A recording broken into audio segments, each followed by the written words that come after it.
Hello student ମୁଁ ଆପଣଙ୍କୁ ସ୍ୱାଗତ କରୁଛି ମୋର YouTube channel study with Pushpa miss. ହେଲେ ଆଜି ଆମେ ଆଲୋଚନା କରିବା ଓଡ଼ିଆ ଅନର୍ସ କୋର୍ 8 ର ୟୁନିଟ୍ 3। ପୂର୍ବ ଭିଡ଼ିଓରୁ ମୁଁ ତମ ପାଇଁ ପିଲେ ୟୁନିଟ୍ 1 ୟୁନିଟ୍ 2 ସବୁ କମ୍ପ୍ଲିଟ୍ କରିଦେଇଛି। ଯିଏ ବି ଦେଖିନ ଯାଇକି ଦେଖିଦେବ। ତ ଆଜି ଆମେ ଦେଖିବା କ'ଣ 1 ମାର୍କ 2 ମାର୍କ ଆଉ 5 ମାର୍କ। ଫାର୍ଷ୍ଟ ଦେଖିବା କ'ଣ ଆମର ଥାର୍ଡ ୟୁନିଟ୍ରେ କ'ଣ କ'ଣ ଅଛି ନା ପିଲେ ବୀରରାଣୀ ସୁକଦେ ଲେଖକ ହେଉଛନ୍ତି ରାଧାମୋହନ ଗଡ଼ନାୟକ। ନେକ୍ସଟ ଅଛି କ'ଣ ନା ବିରହୀ ଘନ ଲେଖକ ହେଉଛନ୍ତି ମାୟାଧର ମାନସିଂ। ଥାର୍ଡରେ ଅଛି କ'ଣ ପ୍ରତିମା ନାୟକ ସଚ୍ଚିଦାନନ୍ଦ ରାଉତରାୟ। ତମ ପାଇଁ ସବୁ ସିଲେକ୍ଟେଡ କ୍ୱେଶ୍ଚିନ୍ ଆଣିଛି ମୁଁ ପିଲେ, ସେ ଅନୁସାରେ ଭଲସେ ପଢିକି ଯିବ ତମେ। ଫାଷ୍ଟ ନୋଟ୍ସ ମଧ୍ୟ କରିବ। ଦେଖିବା ଫାଷ୍ଟ କ୍ୱେଶ୍ଚିନ୍ ତମର କ'ଣ ଅଛି ବୋଲେ ନା ନିମ୍ନଲିଖିତ ମଧ୍ୟରୁ କେଉଁଠି ରାଧାମୋହନ ଗଡ଼ନାୟକ ରଚନା ନୁହେଁ? ଆନ୍ସର କ'ଣ ପିଲେ ନନ୍ଦିକେଶ୍ୱରୀ। ପଶୁପକ୍ଷୀର କାବ୍ୟର ରଚୟିତା କିଏ?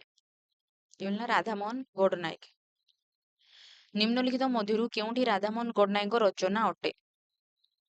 ରାଧାମୋହନ ଗଡ଼ନାୟକ କେଉଁଟା ରଚନା କଲା ନା ସୂର୍ଯ୍ୟ ଓ ଅନ୍ଧକାର। ବୀରରାଣୀ ସୁକଦେବ କେଉଁ ପ୍ରକାର କବିତା ନା ଗାଥା କବିତା। ରାଣୀଙ୍କ ସୈନ୍ୟ ଦଳ ଦେଖି କେଉଁମାନେ ହାସ୍ୟାସ୍ପଦ କରିଲେ? କେଉଁମାନେ? ଖୋର୍ଦ୍ଧାର ପାଇକମାନେ। ଯୁଦ୍ଧରେ ସ୍ୱାମୀ ହନ୍ତାକୁ କିଏ ଖୋଜିବାକୁ ଲାଗିଲେ? କିଏ? ରାଣୀ ସୁକଦେବୀ। ବାଙ୍କିଗଡ଼ର କୁଳଦେବୀଙ୍କ ନାମ କ'ଣ? ବାଙ୍କିଗଡ଼ର କୁଳଦେବୀଙ୍କ ନାମ ହଉଛି କ'ଣ ନା ଚର୍ଚ୍ଚିକା। କିଏ କାପୁରୁଷ କଥା କହିଥିଲେ? କିଏ ପିଲେ? ମନ୍ତ୍ରୀ। ନିଜକୁ ରକ୍ତ ଲଲ୍ଲୁପା ବୋଲି କିଏ କହିଛନ୍ତି? କିଏ କହିଛନ୍ତି ବୋଲେ ରାଣୀ ସୁକଦେବୀ। ରାଣୀଙ୍କୁ ସାକ୍ଷାତ ଦେବୀ ବୋଲି କିଏ କହିଛନ୍ତି? ଖୋର୍ଦ୍ଧାର ରାଜା।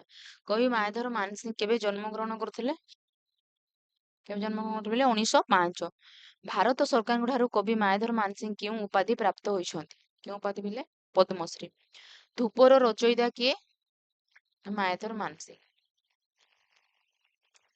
ନିମ୍ନଲିଖିତ ମଧ୍ୟରୁ କେଉଁଠି ଠିକ୍? ଏଇଟା ପିଲେ ହେଲା ଜେମା ମାୟାଧର ମାନସିଂ। ନେକ୍ସଟ ଦେଖିବା କେଉଁ ରଚନାଟି ମାୟାଧର ମାନସିଂଙ୍କର ନୁହେଁ? କେଉଁଟା ପିଲେ ନା ଚନ୍ଦ୍ରଭାଗା। ନିମ୍ନଲିଖିତ ମଧ୍ୟରୁ କେଉଁଟି ମାୟାଧର ମାନସିଂଙ୍କ ରଚନା ଅଟେ? ମାଟିବାଣୀ। ଦେଖିବା ନେକ୍ସଟ କାହାର ଆଗମନରେ ବିରହୀ ଯୁବକ ଯୁବତୀଗଣ ବିଚ୍ଛେଦରେ ଲୋତକ ଗୋଢାଇଥାନ୍ତି? ବର୍ଷାରେ ହେଲା। ଧୂପ କବିତା ସଂକଳନରେ କେତୋଟି କବିତା ରହିଛି? କେତୋଟି ପିଲେ ନା 32ଟି। କବି ସଚ୍ଚିଦାନନ୍ଦ ରାଉତରାୟ କେବେ ଜନ୍ମଗ୍ରହଣ କରିଥିଲେ? 1916 ମସିହାରେ। ନିମ୍ନଲିଖିତ ମଧ୍ୟରୁ କେଉଁ ଉପନ୍ୟାସଟି ସଚ୍ଚିଦାନନ୍ଦ ରାଉତରାୟଙ୍କ ରଚନା କରିଛନ୍ତି? ଚିତ୍ରଗ୍ରୀବ। ମଶାଣିର ଫୁଲ ଗଳ୍ପର ରଚୟିତା କିଏ? ସଚ୍ଚିଦାନନ୍ଦ ରାଉତରାୟ। ନିମ୍ନଲିଖିତ ମଧ୍ୟରୁ କେଉଁ ଗଳ୍ପଟି ଗାଳ୍ପିକ ସଚ୍ଚିଦାନନ୍ଦ ରାଉତରାୟଙ୍କର ଅଟେ?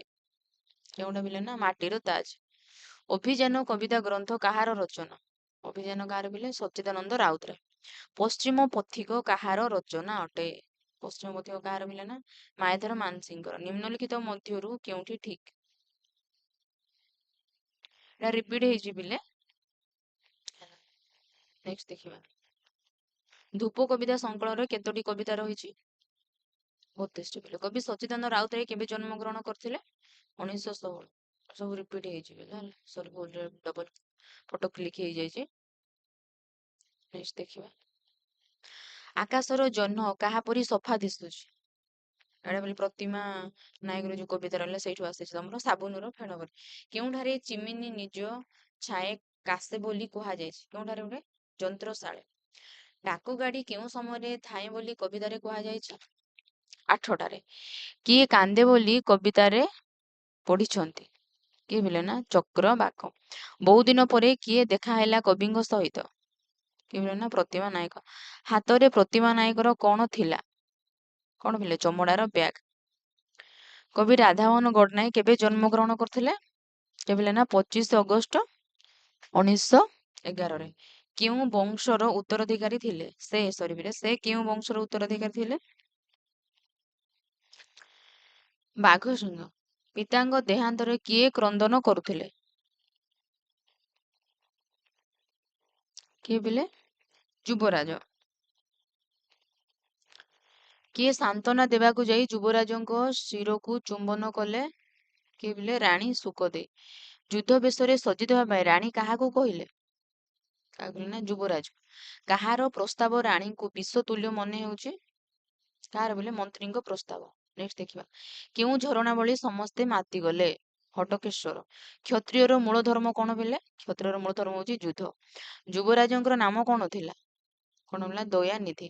ଖୋର୍ଦ୍ଧା ରାଜାଙ୍କ କେଉଁ ପ୍ରଗଣା ବାଙ୍କୀ ସହିତ ଯୁକ୍ତ ହେଲା କେଉଁଟା ବୋଲେ କୁଶଫଳା। ହେମପୁଷ୍ପ କେବେ ପ୍ରକାଶ ପାଇଥିଲା କେବେ ନା 1947 ମସିହା। ବିରହୀ ଘନ କବିତାଟି କବିଙ୍କ କେଉଁ ସଂକଳନରୁ ଆସିଅଛି କେଉଁଠୁ ମାନେ ହେମପୁଷ୍ପ। ବିରହୀ ଘନ କବିତାଟି କେଉଁ ପ୍ରକାର କବିତା କଣ ବୋଲେ ସମ୍ବୋଧନ ମୂଳକ। ବିରହୀ ଘନ କବିତାରେ କବି କାହାକୁ ସମ୍ବୋଧନ କରିଛନ୍ତି କାହାକୁ ବୋଲେ ନା ଘନକୁ। କପାଳରେ କେଉଁ ରେଖା ଲିଖନ ହୋଇଛି କେଉଁ ରେଖା ବୋଲେ ବିଷାଦ ରେଖା। ଗଣ୍ଡରେ କଣ ଅଙ୍କିତ ହୋଇଛି ବୋଲି କବି କହିଛନ୍ତି କଣ ବୋଲେ ଚିନ୍ତାର କାଳିମା ଛାୟା। ନେକ୍ସଟ ଦେଖିବା ସଚ୍ଚିଦାନନ୍ଦ ରାଉତରାୟଙ୍କର ପିତାଙ୍କ ନାମ କଣ ପ୍ରସନ୍ନ କୁମାର ରାଉତରାୟ। ପ୍ରତିମା ନାୟକର ମୁଖରେ କଣ ଦେଖାଯାଉଥିଲା ବ୍ରଣ। ପ୍ରତିମା ନାୟକର ଶରୀରର ଅବସ୍ଥା କିପରି ଥିଲା ରଙ୍ଗ ଜୀର୍ଣ୍ଣ। କେଉଁ ରଙ୍ଗର ମାଟି କଥା କୁହାଯାଇଛି ଗେରୁଆ। ପ୍ରତିମା ନାୟକର ଦେହରେ ବୟସର ଧୂଳି କେଉଁ ଫୁଲ ପରି କେଉଁ ଫୁଲ ପରି ବୋଲି କୁହାଯାଇଛି ବୋଲେ ଜାପାନୀର କାଗଜ ଫୁଲ। ରାଧାମୋହନ ଗଡନାୟକ କେଉଁଠାରେ ଜନ୍ମଗ୍ରହଣ କରିଥିଲେ କେଉଁଠାରେ ଅନୁଗୁଳ ଜିଲ୍ଲାର କଲଣ୍ଡାପାଳ ଗ୍ରାମରେ। ଶାମୁକାର ସ୍ୱପ୍ନ କିଏ ରଚନା କରିଥିଲେ କିନା ରାଧାମୋହନ ଗଡନାୟକ। ବିପ୍ଳବୀ ରାଧାନାଥର ରଚୟିତା କିଏ କିଏ ରାଧାମୋହନ ଗଡନାୟକ। ଯୁଦ୍ଧ ଭୂମିରେ କେଉଁ ରାଜ୍ୟର ରାଜାଙ୍କ ମୃତ୍ୟୁ ହୋଇଥିଲା କେଉଁ ରାଜାଙ୍କର ନା ବାଙ୍କୀ ରାଜାଙ୍କର। କେଉଁ ରାଜ୍ୟର ରାଜାଙ୍କ ଆକ୍ରମଣରେ ବାଙ୍କୀ ରାଜାଙ୍କ ମୃତ୍ୟୁ ହୋଇଥିଲା କଣ ପିଲା ଖୋର୍ଦ୍ଧା ରାଜାଙ୍କର ଆକ୍ରମଣରେ ବାଙ୍କୀ ରାଜାଙ୍କର ମୃତ୍ୟୁ ହୋଇଥିଲା। ଅନ୍ତପୁରରେ କେଉଁମାନେ ବିକଳ ସ୍ୱରରେ କାନ୍ଦି ଉଠିଲେ ଅନ୍ତପୁରରେ ନାରୀମାନେ ବିକଳ ସ୍ୱରରେ କାନ୍ଦି ଉଠିଲେ। କାହା ପାଇଁ ବଞ୍ଚି ରହିବ ବୋଲି ରାଣୀ କହିଲେ ଯୁବରାଜ ଦୟାନିଧି ପାଇଁ ବଞ୍ଚି ରହିବ ବୋଲି ରାଣୀ କହିଲେ। ବାଙ୍କୀର ଭୂପତି କିଏ ଦିନେ ପିଲେ ଧନଞ୍ଜୟ। ବଡମ୍ବା ସେନା କାହା ସହିତ ମିଶିଗଲେ ବାଙ୍କୀ ସହିତ ମିଶିଗଲେ।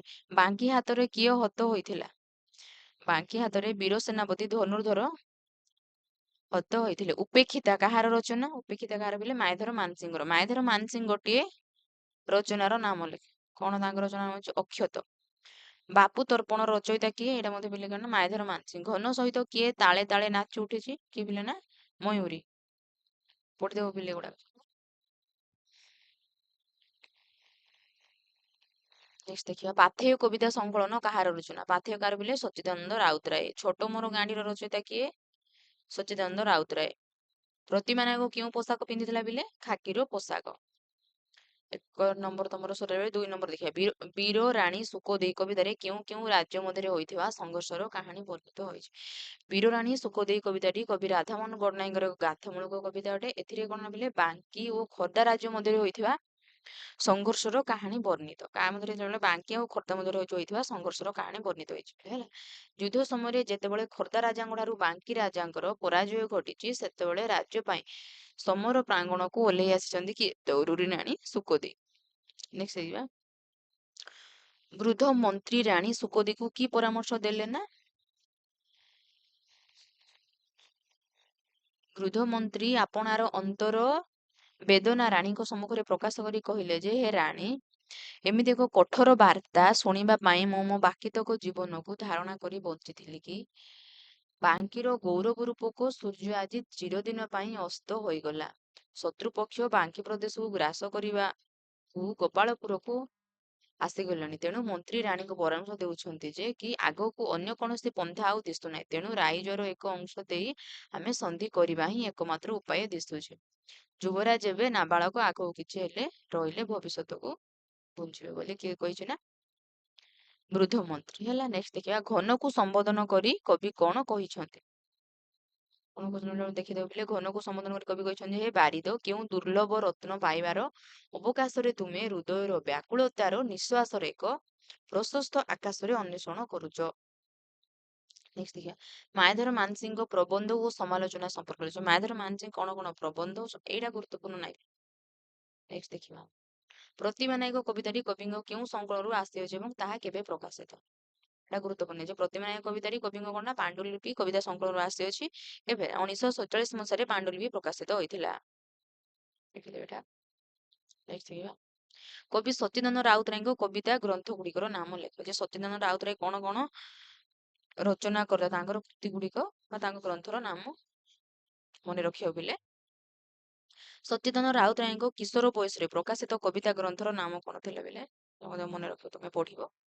ନେକ୍ସଟ ଦେଖିବା କବି ସଚ୍ଚିଦାନନ୍ଦ ରାଉତରାୟଙ୍କ ହଂସତ କବିତା ସଂକଳନ ସମ୍ପର୍କ ଲେଖ। ଏଇଟା ଗୁରୁତ୍ୱପୂର୍ଣ୍ଣ ନାହିଁ ବେଲେ ତମର ଦେଖିବା ସଚ୍ଚିଦାନନ୍ଦ ରାଉତରାୟ ପାଇଥିବା ସମ୍ମାନ ଓ ପୁରସ୍କାର ସମ୍ପର୍କ ଲେଖ। ଏଇଟା ଗୁରୁତ୍ୱପୂର୍ଣ୍ଣ ଯେ ସଚ୍ଚିଦାନନ୍ଦ ରାଉତରାୟ କେଉଁ କେଉଁ ପୁସ୍ତକ ପାଇଁ ସେ କେଉଁ କେଉଁ ପୁରସ୍କାର ପାଇଥିଲେ ସେଇଟା ମନେ ରଖିବ ବେଲେ। ପ୍ରତିମା ନାୟକ ସହିତ କବିଙ୍କ କେତେବେଳେ ସାକ୍ଷାତ ହୋଇଥିଲା? କେତେବେଳେ ସାକ୍ଷାତ ହେଲା ଯେ ଜୀବନର ସ୍ୱପ୍ନାଲୋକ ଏବଂ ବ୍ୟର୍ଥତାର ଅନ୍ଧାର ଭିତରେ ଆଧୁନିକ ମଣିଷ ପରି ପ୍ରତିମା ନାୟକ ବଞ୍ଚି ରହିବାର ସାଲିସ କରି ନିଜ ପାଇଁ ସ୍ଥାନଟିଏ ବାଛି ନେଇଛି। ତାହା ସହିତ ସୁଦୂର କାରଖାନାର ଚିମିନି ଧୂଆଁ ଆପଣା ଛାଏଁ କାଶିବା ସମୟରେ ଅର୍ଥାତ୍ ଠିକ ସନ୍ଧ୍ୟା 8ଟାରେ ଯେତିକି ବେଳେ ଚକ୍ରବାକ ପକ୍ଷିଣୀ ପରସ୍ପର ବିଚ୍ଛେଦ ଜନିତ ଦୁଃଖରେ କାନ୍ଦିବାର ଶୁଣାଯାଏ, ପୁଣି ଯେତିକି ବେଳେ ବ୍ୟସ୍ତତାର ବେଗରେ ଜୀବନର ସକଳ ଆବେଗ ସ୍ୱପ୍ନର ଧାନ ସିଢି ନଈକୁ ଅତିକ୍ରମ କରି ଡାକ ଗାଡ଼ି ଆଗେଇ ଯାଏ, ସେତିକି ବେଳେ ହଠାତ୍ ବହୁଦିନ ପରେ ପ୍ରତିମା ନାୟକ ସହିତ କବିଙ୍କର ସାକ୍ଷାତ ହୋଇଛି। ନେକ୍ସଟ ଦେଖିବା କବି ପ୍ରତିମା ନାୟକର ରୂପ ବର୍ଣ୍ଣନା କିପରି କରିଛନ୍ତି? ଯେ କବି ପ୍ରତିମା ନାୟକର ରୂପର ବର୍ଣ୍ଣନା କିପରି କରିଛନ୍ତି ସେଇଟା ଆଲୋଚନା କରିବା ପିଲା ହେଲା।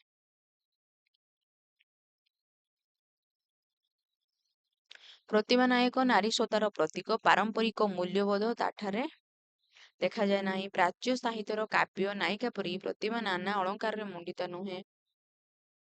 ବେଶଭୂଷାର ସାଜସଜ୍ଜାରେ ସଜ୍ଜିତା ନୁହେଁ। ସେ ଚନ୍ଦ୍ରମୁଖୀ ନୁହେଁ କିମ୍ବା ଅନିନ୍ଦ୍ୟ ସୁନ୍ଦରୀ ବି ନୁହେଁ। ମୁଖଦ୍ୱାର ବ୍ରଣଦ୍ରଷ୍ଟ ଓ ମ୍ଳାନ ରୋଗଜୀର୍ଣ୍ଣ ଦେହ ଧାରଣ କରି ସେ ତନୁ ପାତଳୀ ସାବୁନର ଫେଣ ପରି ସଫା ଦିଶୁଥିବା ଆକାଶର ଫିକା ଜହ୍ନ, ଯାହାର ଜ୍ୟୋତ୍ସ୍ନାରେ ସ୍ନିଗ୍ଧତା ନାହିଁ, ମଧୁରତା ନାହିଁ, ବରଂ ଆଲୁଅ ଓ ଅନ୍ଧାର ମଧ୍ୟରେ ଆପୋଷ ମୀମାଂସା ପୂର୍ବକ ଜୀବନର ବାସ୍ତବତାକୁ ଗୁରୁତ୍ୱ ପ୍ରଦାନ କରାଯାଇଛି। ନେକ୍ସଟ ଦେଖିବା ପ୍ରତିମା ନାୟକ ଶାଢ଼ୀ ବଦଳରେ କେଉଁ ପୋଷାକ ପିନ୍ଧିଛି? କେଉଁ ପୋଷାକ ପିନ୍ଧିଛି? ସେ ଖାକିର ସେ ପୋଷାକ ପିନ୍ଧିଛି। ପଢିବ ପିଲେ ହେଲା। ଦେଖିବା ନେକ୍ସଟ 5 ମାର୍କ କବି ରାଧାମୋହନ ଗଡ଼ନାୟକଙ୍କ ଜୀବନୀ ସମ୍ପର୍କରେ ଆଲୋକପାତ କର। ରାଧାମୋହନ ଗଡ଼ନାୟକଙ୍କର ଯୋଉ ଜୀବନୀ ସେ କେଉଁଠାରେ ଜନ୍ମ ଗ୍ରହଣ କରିଥିଲେ, କଣ ତାଙ୍କର କୃତି କଣ ହେଲା, ସେଗୁଡାକ ତମେ ଆଲୋଚନା କରିବା ପିଲା। ନେକ୍ସଟ ଦେଖିବା ମାନସିଂଙ୍କ କବିତାରେ ପଲ୍ଲୀ ଜୀବନର ଚିତ୍ର କିପରି ଅଙ୍କିତ ବର୍ଣ୍ଣନା କର। ମାୟାଧର ମାନସିଂ କିପରି ପଲ୍ଲୀ ଜୀବନର ଚିତ୍ର ଅଙ୍କନ କରିଛନ୍ତି ତାହା କଣ ନା ବର୍ଣ୍ଣନା କରିବାକୁ ଅଛି ବୋଲେ ପଢିଦବ ନିଜେ।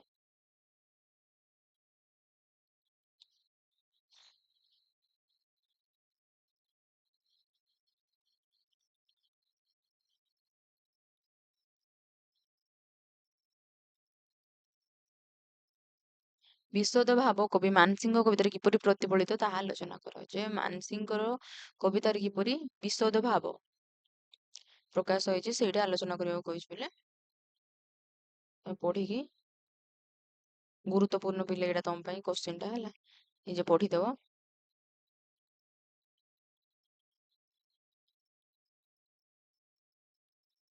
ନେକ୍ସଟ ହଉଛି କଣ ନା ପ୍ରଗତିବାଦୀ କବି ସଚ୍ଚିଦାନନ୍ଦ ରାଉତରାୟଙ୍କ ପରିଚୟ ପ୍ରଦାନ କର। ଯେ ସଚ୍ଚିଦାନନ୍ଦ ରାଉତରାୟ କେବେ ଜନ୍ମ ଗ୍ରହଣ କରିଥିଲେ, କଣ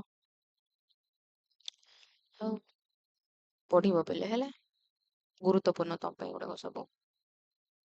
ପରୀକ୍ଷାରେ ଆସିବା ଭଳି ମୁଁ ତମ ପାଇଁ ସେମିତି ହିଁ ତମ ମାନେ କୋଶ୍ଚିନ୍ ଆଣିଛି ବୋଲେ ପ୍ରତିମା ନାୟକ କବିତାର ସାରମର୍ମ ସଂକ୍ଷେପରେ ଲେଖୁଛି। ପ୍ରତିମା ନାୟକ କବିତାର ଯୋଉ ସାରମର୍ମ ଅଛି ସେଇଟା ତମେ କଣ ନା ସଂକ୍ଷେପରେ ଆଲୋଚନା କରିବାକୁ କହିଛି ଏଠି ପିଲା ହେଲା। ପ୍ରତିମା ବୟସୀ ହୋଇଛି, ମୁଖରେ ତାର ବ୍ରଣ, ଯୌବନର ମାଦକତା ଦେହରୁ ଅପସରି ଯାଇଛି, ଦେହ ଶୀର୍ଣ୍ଣ ରୋଗଜୀର୍ଣ୍ଣ, ତାର ଅପୂର୍ବ ଲାବଣ୍ୟ ଆଜି ଧୂସର ପାଲଟି ଯାଇଛି। ପ୍ରତିମା ନାୟକ ଦ୍ୱିତୀୟ ବିଶ୍ୱଯୁଦ୍ଧ ପରବର୍ତ୍ତୀ ବିଶ୍ୱର ଜଣେ ଆଧୁନିକା ତରୁଣୀ, ଯାହାର ସମସ୍ତ ସ୍ୱପ୍ନ ସମ୍ଭାବନା ପରିସ୍ଥିତି ଓ ପରିବେଶର ପ୍ରତିକୂଳତା ହେତୁ ସମ୍ପୂର୍ଣ୍ଣ ଭାବରେ ବିପନ୍ନ ହୋଇପଡିଛି। ସେ ଦର୍ଶନରେ MA ପଢୁଥିଲା। ଜୀବନର ତାରୁଣ୍ୟରେ ସ୍ୱପ୍ନ ନେଇ ହୁଏତ ସେ କେବେ କାହା ପ୍ରେମରେ ଥରେ ଅଧେ ପଡି ଥାଇପାରନ୍ତା, ମାତ୍ର ଭାଗ୍ୟର ପ୍ରତିକୂଳ ବଶତା ହେତୁ ଘଟିଲା ତାର ପିତୃ ବିୟୋଗ, ଋଣ ଭାର ବୃଦ୍ଧି ପାଇଲା, ପରବର୍ତ୍ତୀ ପରିସ୍ଥିତି ହେଲା ଅସମ୍ଭାଳ। ଯେ କଣ ସେ ଦର୍ଶନ ଶାସ୍ତ୍ରରେ MA କରିଛି ହେଲା, ତ ତାଙ୍କ ଘରର ପିତାଙ୍କର ଯିଏ ମୁରବୀ ତାଙ୍କ ପିତାଙ୍କର ଦେହାନ୍ତ ହୋଇଛି, ତାପରେ ଯେ ତାଙ୍କ ପିତାଙ୍କର କଣ ଦେହାନ୍ତ ହେଲା ପରେ ଘରର ସମସ୍ତ ଦାୟିତ୍ୱ ତା ଉପରେ ପଡିଛି, ଯାହା ଫଳରେ କି ତାର ଜୀବନଟା କଣ ସବୁ ପରିବର୍ତ୍ତନ ହେଇଯାଏ। ସେଇଟା ହିଁ ଆମର କଣ ନା ପ୍ରତିଭା ନାୟକରେ ସବୁ ବର୍ଣ୍ଣନା କରାଯାଇଛି। ଦେଖିଥିବ ପିଲେ, ତମର 1 ମାର୍କ 2 ମାର୍କ 5 ମାର୍କ ସରିଲା ପିଲେ, ତାକୁ ଗୋଟେ ଭଲସେ ପଢିବ। ତମକୁ ଯଦି ପିଡିଏଫ୍ ଦରକାର ହଉଛି ପିଲେ ୟାର, ତାହେଲେ ମତେ କମେଣ୍ଟ କରିବ, ମୁଁ ତମକୁ ପିଡିଏଫ୍ ଯୋଗେଇଦେବି। ଆଜି ପାଇଁ ଏତିକି ଥାଉ ପିଲେ, ରହିଲି। ନେକ୍ସଟ ଭିଡ଼ିଓରେ ତମ ପାଇଁ ମୁଁ କଣ ୟାର ଲଙ୍ଗ କ୍ୱେଶ୍ଚେନ୍ ଆଣିବି। Thank you.